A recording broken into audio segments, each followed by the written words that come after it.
far from being a major preoccupation, European attitudes to the question are starting to improve, thanks in no small part to the media coverage of events such as the Development Days.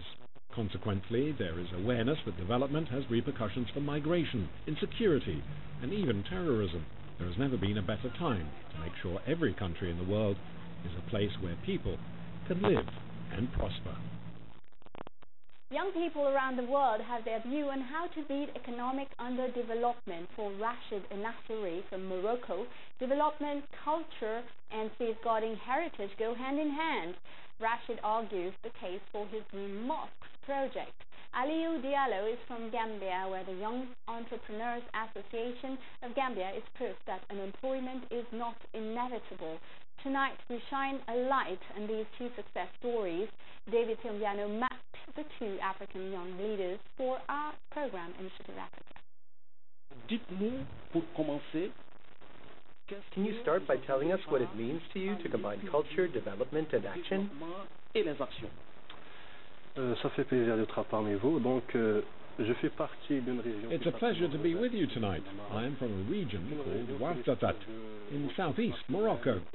This region has a wealth of natural and ecological resources, but unfortunately, like the rest of the planet, we face the problem of climate change and of irresponsible human behavior. The region has a very rich material and immaterial heritage, and that must be protected. Qui doit être préservé à travers mon projet qui s'appelle. My project, Coltech, combines technology and culture.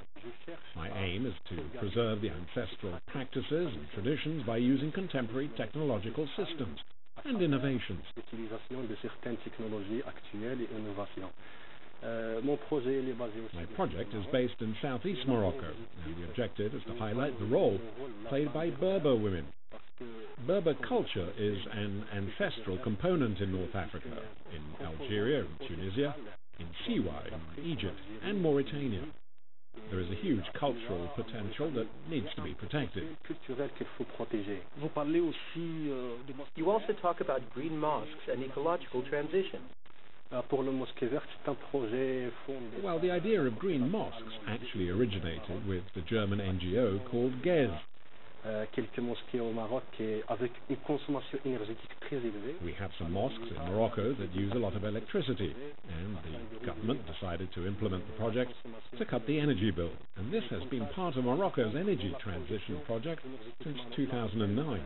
Depuis 2009. Je reçois également Aliou Diallo qui vient du. I'm also joined by Aliou Diallo from Gambia.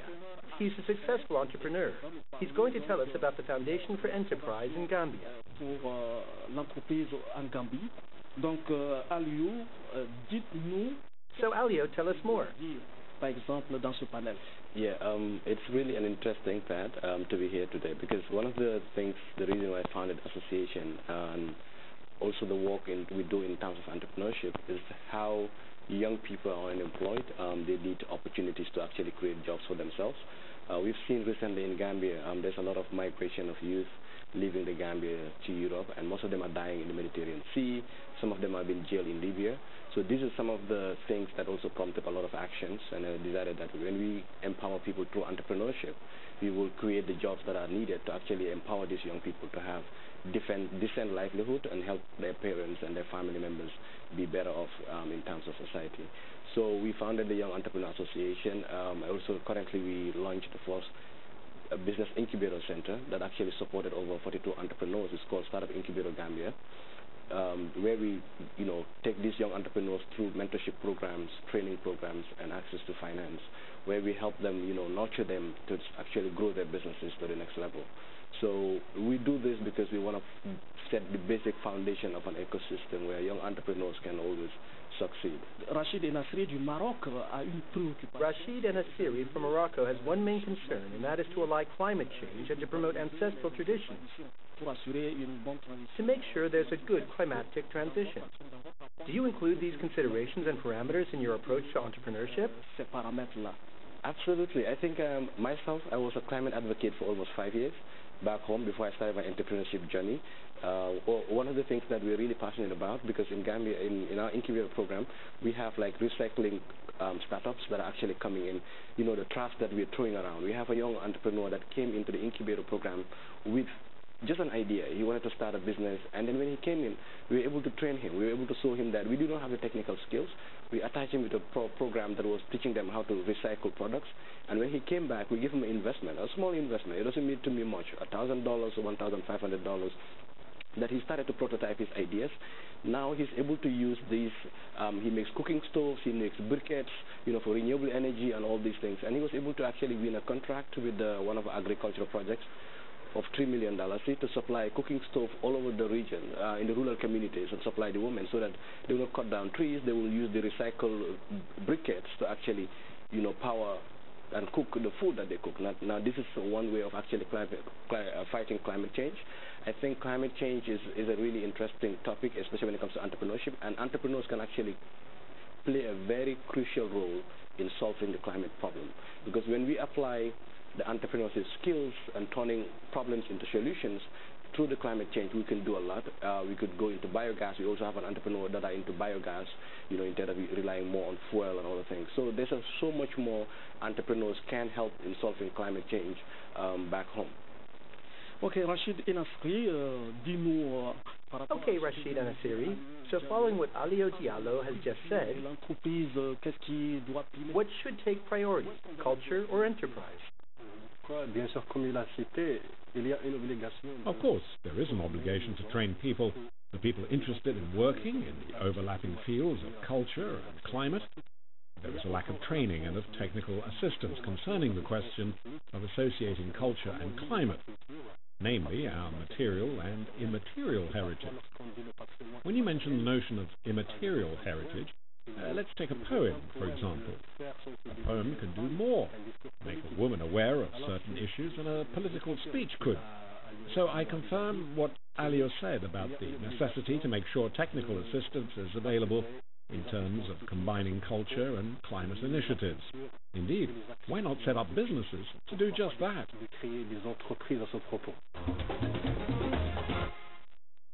Caroline Somda makes jam that sells from San Pedro to Paris. Dagri has developed a mill that is made for Africa. What do they have in common? They're both Ivorian and both need the right kind of loans to develop their products. But are there people out there ready to put their faith in African startups? David Cambiano and Doria Yido report. Les filles ont déjà lavé les ananas et ils sont The girls have washed the pineapples and are cutting them up. le nettoyage des fruits. On va passer à la After the washing, we go to the kitchen to mix and weigh them in the various copper pots. différents cuivres qui sont dans la cuisine. Caroline, 25 years old. Dagri, 69 years old. These two Ivorian innovators have a dream, and their dream is to make their products household names in the Ivory Coast. Carol's Confectionery and the Tea Dagris. I've sunk all my savings into my research. My account is almost empty now. Dagris is a prototype for a mill that is portable and easy to use, and better adapted than other mills to the conditions of Africa. But its inventor has been trying in vain for the past decade to raise the funds he needs to start mass production of his model. My business plan requires 10% of the amount I'm asking to borrow. I'll do my best to get the 10%, then I'll go knocking on bank managers' doors.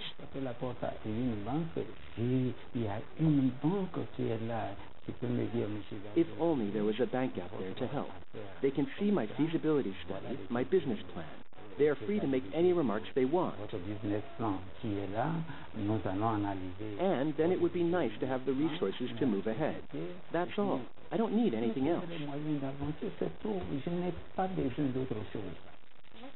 For Caroline Hien, a rotten fruit still has a use, as she demonstrates with her jams, known as Carol's Confectionery. She salvages overripe fruit from market stalls and makes them into fruit juices that are in demand locally and even in Europe. Je prenais l'argent des achats pour faire la confiture Et arrivé à un moment, I took the shopping money to go and buy ingredients for my jams and later started asking my husband and my family for money. mais j'ai commencé comme ça. J'ai pas commencé avec quelque chose de. I didn't start off with much, just the housekeeping money. J'ai commencé avec l'argent de la maison. Her ingenuity caught the attention of the Total Foundation, that awarded her a first prize of $18,000 in the 2016 Startup Challenge. But Carol's confectioneries needs more funds to develop a range of confectionery made from local produce. Quand je parle des bons. When I talk about banks, it brings a tear to my eye. It's tough for a woman who cannot read or write to go up to a bank manager and say, "Hello, I'm Carol, and I would like you to lend me some money." They are just going to look at me and say, "And who are you exactly?" Dagri and Caroline both have faith in their projects and in the added value that their development will bring to the Ivory Coast and to Africa as a whole. They are calling on the banks to trust them and help promote products made in the Ivory Coast.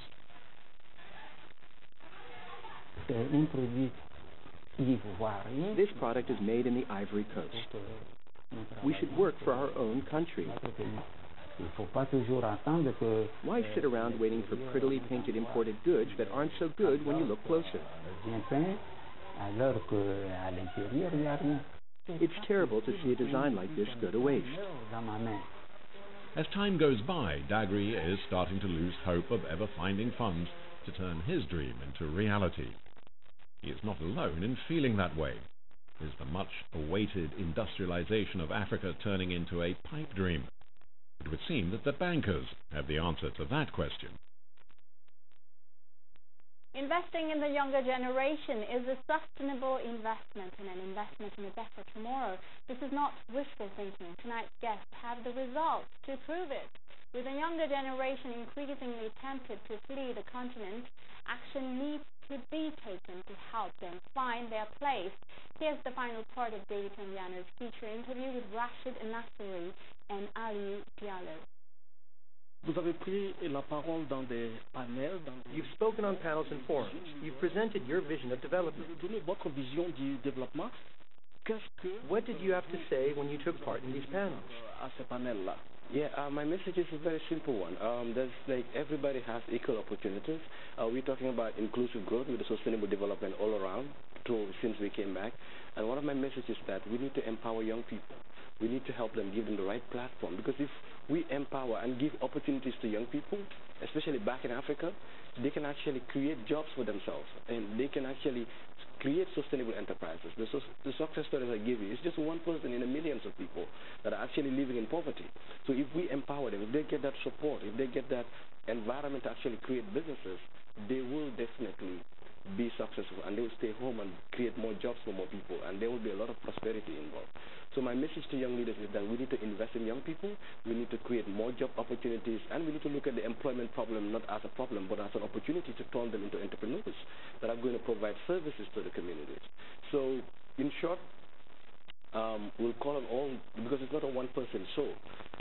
It involves needs of government regulations, we need EU commitment, we need partnerships with EU government, we need with all the stakeholders around the EU community and partners to work together to make sure that they create more employment opportunities for people. Est-ce que vous avez présenté votre projet? Have you presented this program of startups and backing to young Gambians?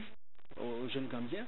Yes, really, in the Gambia we're actually making a lot of impact. It's because what happened is the young people that actually go through the program are the one going out and said, hey, I am part of the incubator program. Look at my business. I grew from here and now I'm here. Or I didn't have any idea. I came to the incubator. Now I have a business. I'm running my business. I'm taking care of myself and my family. And they're seeing them not actually even going back to their they're actually traveling outside the country. Some of them are exporting. The fashion designers, we had a young fashion designer who was in London to exhibit the Fashion Week in London, and another one she was also in Fashion Week in Denmark exhibiting products. So they're seeing all the success stories, and we actually on the media, we also have a radio program through the Young Entrepreneur Association where we talk to young people.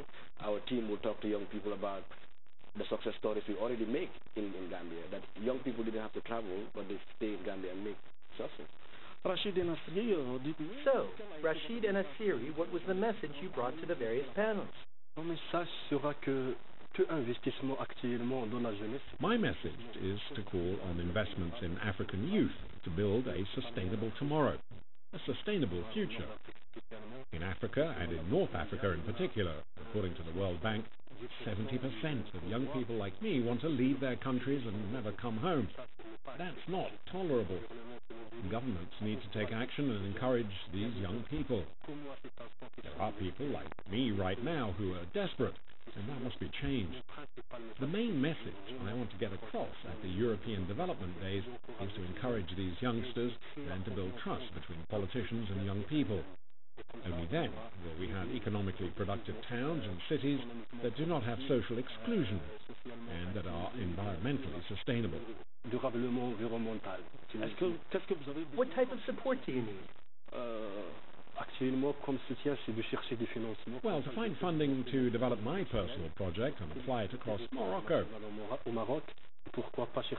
And why not even look for partners, first of all in Africa, on the question of ancestral traditions that respect the environment, but that are unfortunately fading away. So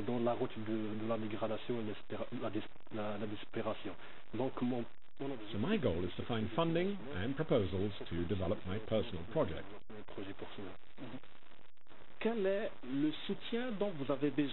What backing do you need in Gambia to move ahead with your various projects and to create development?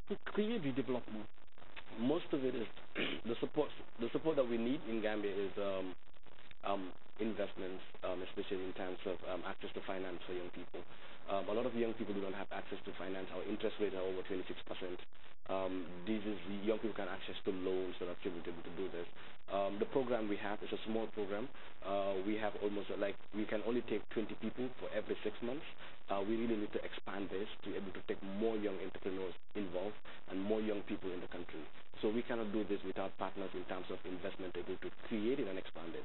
So we are calling on every partner, anybody who wants to come back to the Gambia and support us to be able to expand and build onto more entrepreneurs. You know, when we first started, it was really, I was amazed. Just 1 week, we received over 200 applications in 1 week. You know, we were able to wow, we were overwhelmed with the number of people who are interested to change their lives.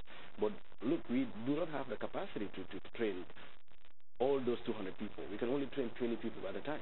We have a limited office space, we have a limited capacity of staff, so we need more investment, we need more donor funding or partnerships that we can actually able to expand this initiative. Do you have the backing of your national government or sub-region? Currently, we're actually trying to work to see how best we can work with the government, but over the past 2 years, we've been having support with the U.S. Embassy in Banjul that actually gave us the initial grant, some money to start up. But now we're looking at how best we can work with our new government because, you know, we have an interesting session about our previous government, but now we have a new government and they're really very optimistic in terms of trying to see how best they can create jobs because they have a lot of demand on their table. We, the young people, are telling them we need the jobs and we need them now. And they have to create those jobs. And this is one vehicle that can actually create those job opportunities. So now how best can you support us? How best can you increase our capacity? So we're having conversation with them. We're also looking at the International Trade Center. Recently, some information, International Trade Center through the EU are working on a youth empowerment project in Gambia. D'accord. Rashid, time is running out. What's your vision of the cooperation with the European Union? What can we expect from cooperation? Billions have been invested, and the results have been below what we could have expected. We still have poverty and young people in the same situation as before. Are we on the right track? We are not on track. As you pointed out, there are ties between Morocco and the European Union, and billions are invested each year. But I don't really see... I work in the field, and I don't really see any change there. Personally, I think what we now need to do is, and I'm currently in touch with international organizations working on the same question, what we need to do is organize our efforts in certain towns and cities in southeastern Morocco to develop my personal project. Well, folks, that's all from Initiative Africa today. You can catch the show again on our website at people-television.com. And don't forget to make an appointment, same time, same place, for Business Africa, your rendezvous for the continent's economic news. Thank you and goodbye.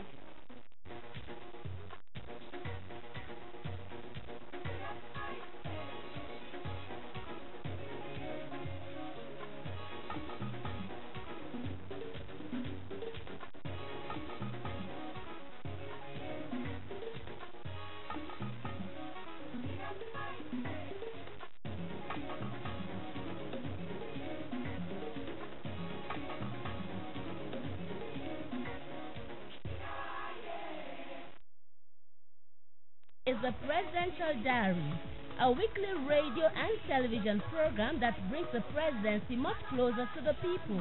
It's the Presidential Diary.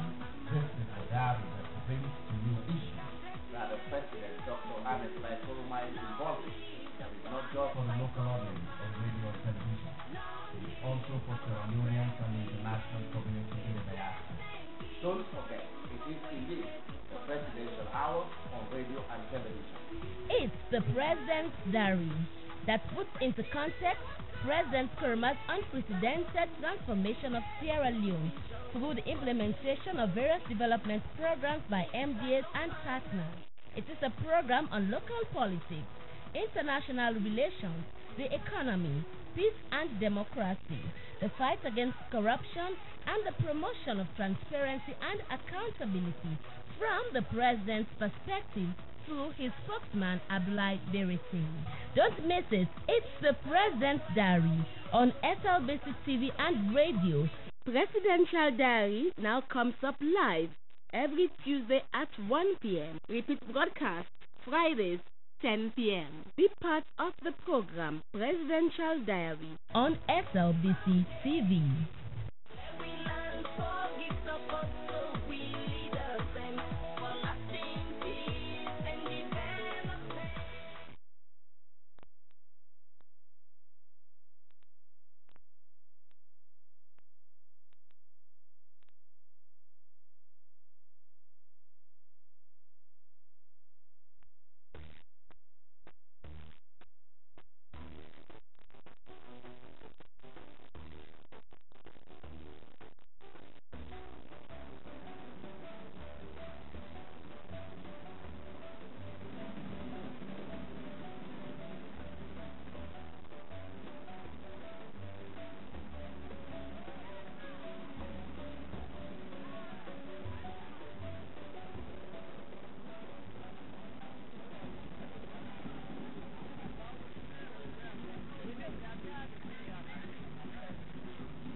family was torn apart as a result of the war. When the rebels were approaching Songo, my family had to flee the village. We had less than an hour to pack and leave. This is the only place I come and I actually think of the way we grew up. Everybody, I take them home. It used to be very lively. At one point, it was reported that there are no living things in Songo, even the dogs flat here. And we all deserted the village, but I was among the first group of people that came back to Songo to start life again. My experience is just a tiny bit of the national story. And when I listen to the stories from people and they are willing to forgive, it tells me how much we have in our community.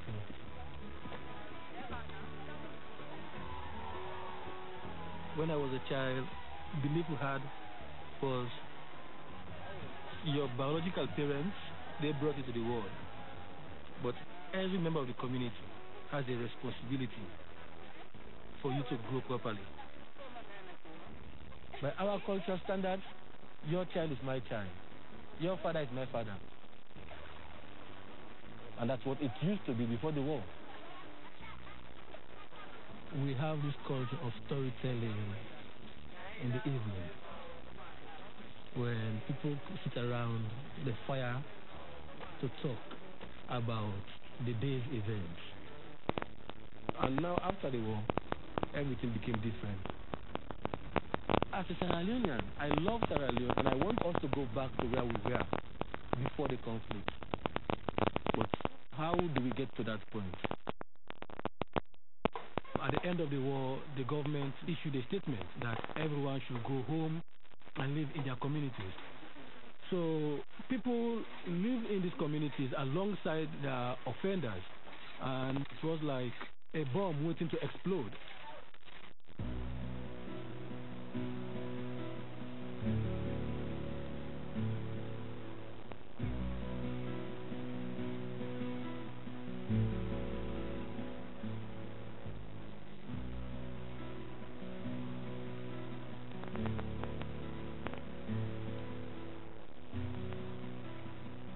I was the first Sierra Leonean to call for a truth commission in Sierra Leone.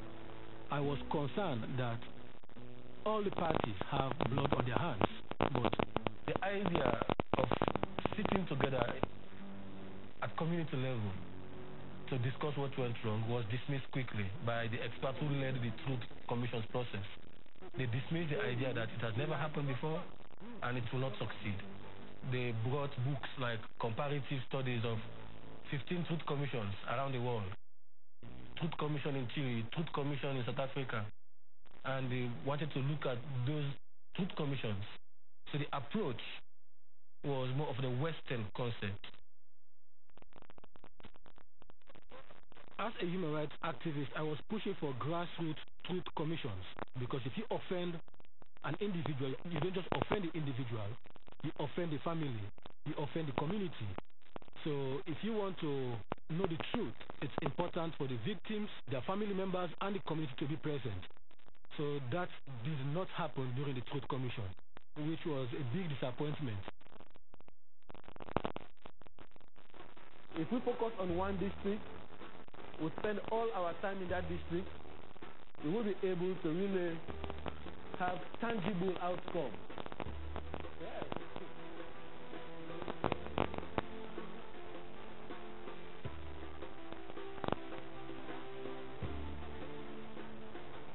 We need to travel to communities to engage community leaders and to give the ownership of the program to these people. We're going to our first consultation in our pilot district. We're going there to get the community to tell us what they really think, and we are willing to respond to their needs and start a long journey to reconciliation. Family Talk is Creole for family talk, and it's an old tradition. It's as old as Sierra Leone is itself. So it's a way of resolving disputes as a community, as a family. As a group, we are define what is a reconciliation. We have to make we know if we're not ready for reconcile. We want this reconciliation, but would I go lead you or would I go help you for do this reconciliation? Because Mokudonka, from your point of view, they all same. They not come down to we what they affect, especially with the woman them. We not get the one where we can't tell you say do we don't do it bad.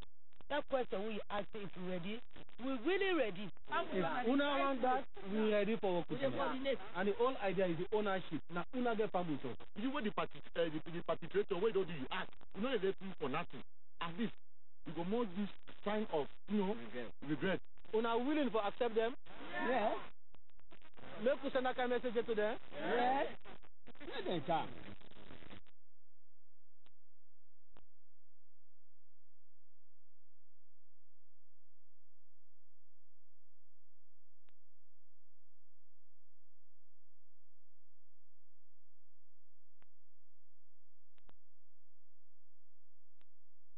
Since I joined this work, I have never committed an offense. In the attitude of Sierra Leone, it is not purely good to me. I am not appreciated. Because to look at a young man like me, nobody knows where I come from or what. Then it starts to blackmail. That's Mr. Savage. You cannot point finger at somebody which you don't know to say A and B. Always sure of what you are saying about.